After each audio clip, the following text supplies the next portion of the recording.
اعوذ باللہ من الشیطان الرجیم بسم اللہ الرحمن الرحیم۔ السلام علیکم ٹو مائی آل ویورز، امید کرتی ہوں آپ سب خیریت سے ہوں گے اور اللہ پاک آپ لوگوں کو جہاں بھی رکھے اپنی امان میں رکھے اور اس دنیا میں اپنے سوا کسی کا محتاج نہ کرے، آمین ثم آمین۔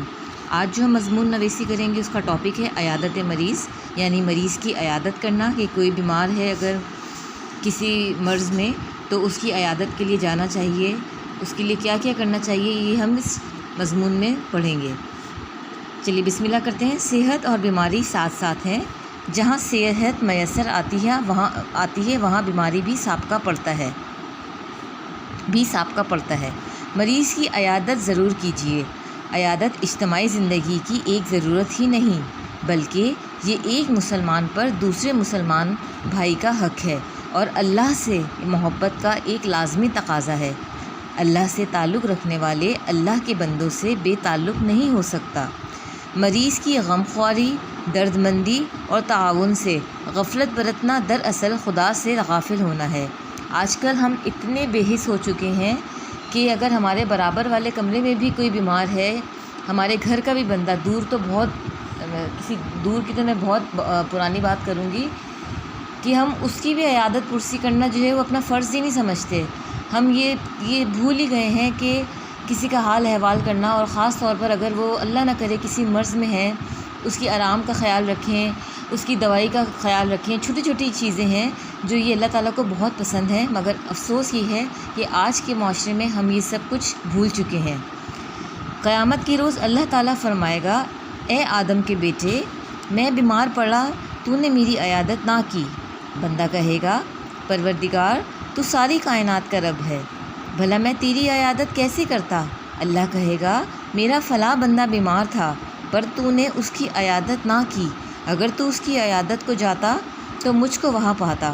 سبحان اللہ، دیکھیے کس قدر خوبصورت بات ہے کہ مطلب ایک مریض کی عیادت کو جو ہے وہ اللہ تعالیٰ نے اپنی عیادت سے تشبیہ دی ہے۔ اللہ پاک ہم سب کو توفیق عطا فرمائے کہ ہم بھی عیادت کر سکیں۔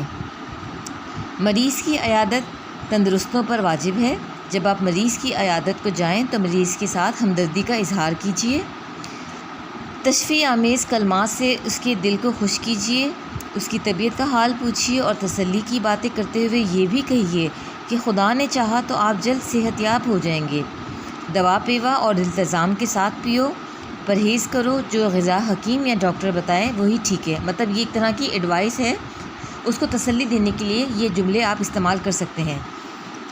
اب پریکاشنز کیا کرنی ہے؟ مریض کے سرانے زیادہ دیر تک بیٹھنے اور شور و غل نہ کیجیے۔ ہاں، اگر مریض آپ سے کچھ دیر بیٹھنے کا تقاضا کرے تو کچھ دیر ضرور بیٹھیں۔ مریض کے متعلقین سے بھی مریض کا حال پوچھیے اور ہمدردی کا اظہار کیجیے۔ آپ جو خدمت اور تعاون کر سکتے ہیں وہ ضرور کریں۔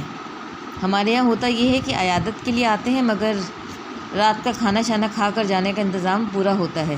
وہ اس حوالے سے کہا جا رہا ہے کہ مریض کو عیادت کے لیے آئے ہیں، جسٹ عیادت کریں، تھوڑی دیر بیٹھیں اور آپ جس عیادت کے لیے آئے تھے اس کام کو پورا کر کے واپس روانہ ہو جائیں۔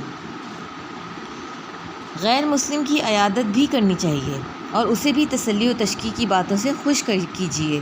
مطلب یہ نہیں ہونا چاہیے کہ وہ تو نان مسلم ہے، اسے کیا، انسان تو انسان ہی ہے نا، اور بیماری اور تکلیف تو ہر انسان کے ساتھ ہی ہے، تو اس میں بھی کوئی دو راہیں نہیں ہیں۔ دوا یا غذا جس کی اسے ضرورت ہو اس کے حصول میں اس کی مدد کیجیے، یہی چیز معاشرے کی جان ہے۔ مریض کے گھر عیادت کے لیے پہنچیں تو ادھر ادھر تاکتے نہ رہیں۔